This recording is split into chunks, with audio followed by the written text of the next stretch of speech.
take whatever settlement Tyler Perry is offering, sign the confidentiality agreement, which would silence him. Unfortunately, we will never hear what took place between him and that guy. But that's more than likely what's going to happen. Money talks. Tyler Perry is very good at shutting down and silencing people with money, because he got a whole lot of money. And the average person will take a couple $100,000 or way less, couple $1,000 to shut their damn mouth and go about their damn business. So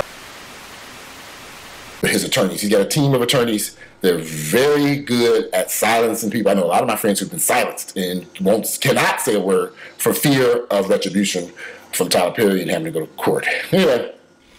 Actor Christian Key shocked the internet yesterday when he revealed that he had been harassed in Hollywood, specifically by rich, powerful men. Now, he didn't necessarily name who he was talking about. However, we know that he has worked with Tyler Perry, who is a billionaire, since 2005.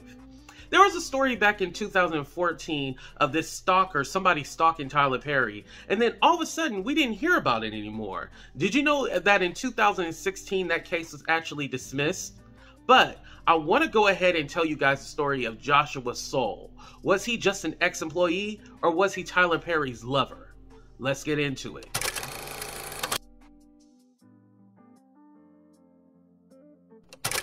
In November of 2014, Tyler Perry had filed a protective order against Joshua Soul, who was allegedly stalking him. He also sued him for $125,000.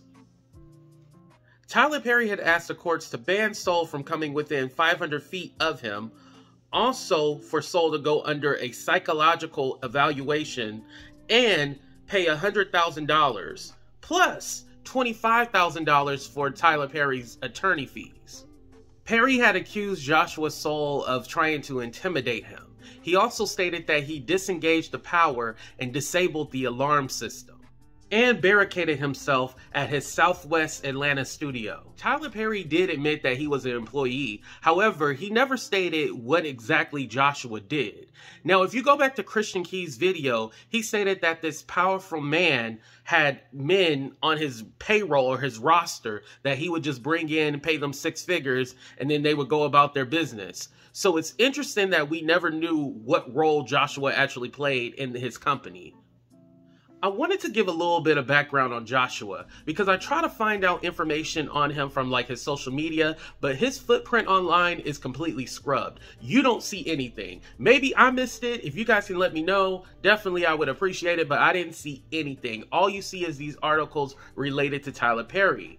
Now, according to one website, he was working as a male dancer at a gay club, and then there's another article that I found where it said that he was actually known for being a scammer, and the name of the website is actually called whoscammed.com.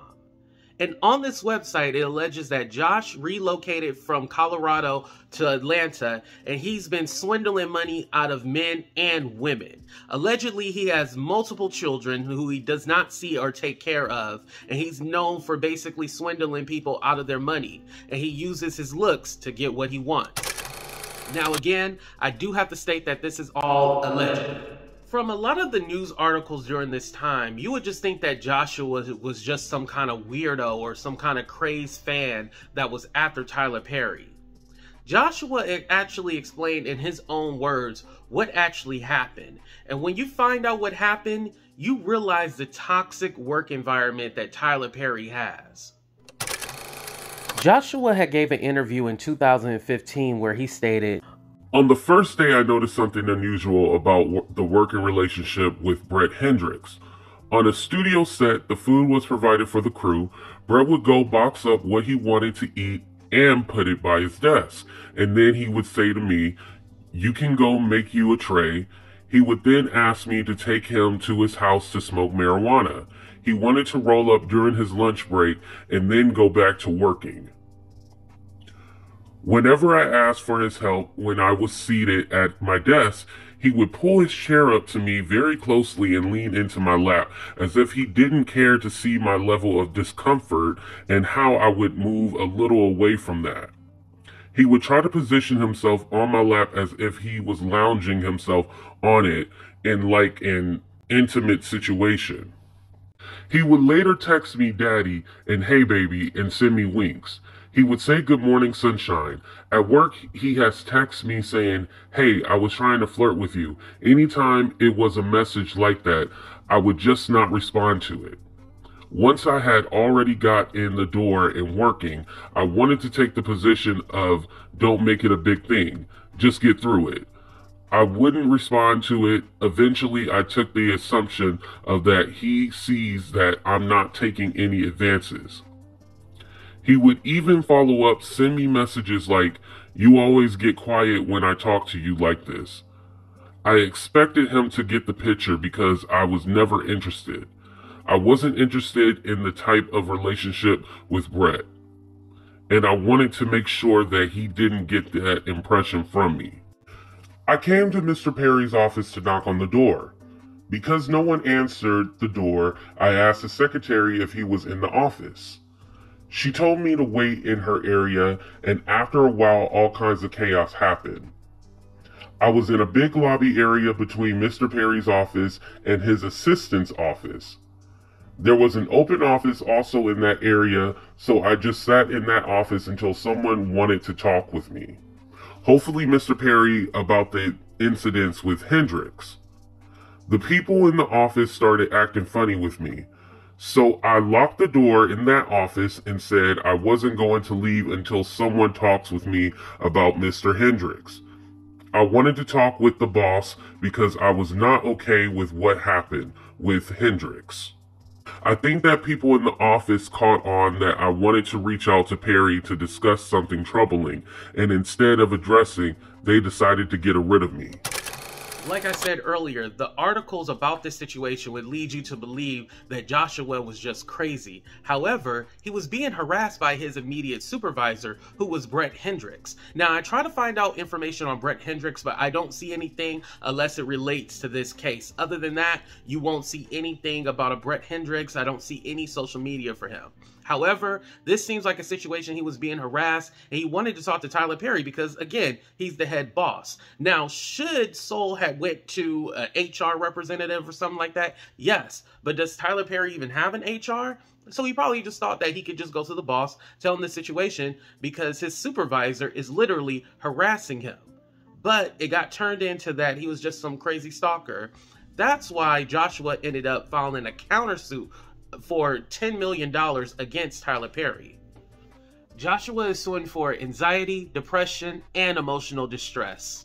As I stated, the lawsuit that Tyler Perry had against Joshua Soul, he went ahead and filed a dismissal without prejudice on April 27, 2016. So that case was dismissed. However, there's no status update I could find on Joshua's countersuit against Tyler Perry. Now, what I'm wondering was that did they come out with a settlement or some kind of agreement to go ahead and sweep this under the rug? Because, like I stated before, I could not find any digital footprint on Joshua unless it related to this case. There is no social media that he has. And we all know a powerful man can go ahead and get rid of a lot of stuff and we forget about it. Now, I did want to address the rumor that Joshua was Tyler Perry's ex-lover. Now, that was not found to be true at all. However, I think because of the resemblance of what Tyler Perry, quote-unquote, likes when it comes to the light-skinned guy with the muscles and someone who's attractive. You see it throughout his movies, how he has the dark-skinned guy who's angry and he's the bad guy. But then, all of a sudden, the lighter-skinned guy comes in and saves the day, and he's the hero in all of Tyler Perry's movies. So I think it kind of plays into that stereotype. However, Josh didn't say they had a relationship, and obviously Tyler Perry didn't say anything about them having a relationship. He was just his employee. Again, Christian Keys did not state that Tyler Perry was the man that he was talking about or referencing in his video yesterday. However, I just wanted to show an example of toxic work environment that Tyler Perry has. Now, there's a few other stories regarding Tyler Perry and his studio. However, we'll get into that in another video. Let me know what you guys think about this whole situation, whether you believe Joshua or you think that he's a crazy stalker. Also, what are your thoughts on Tyler Perry and this Christian Keys situation as well, too? Do you think that Tyler Perry is possibly being framed and Christian Keys should come out and say who it is or show his recording? Let me know what you guys have to say in the comments section. All right, everybody, deuces.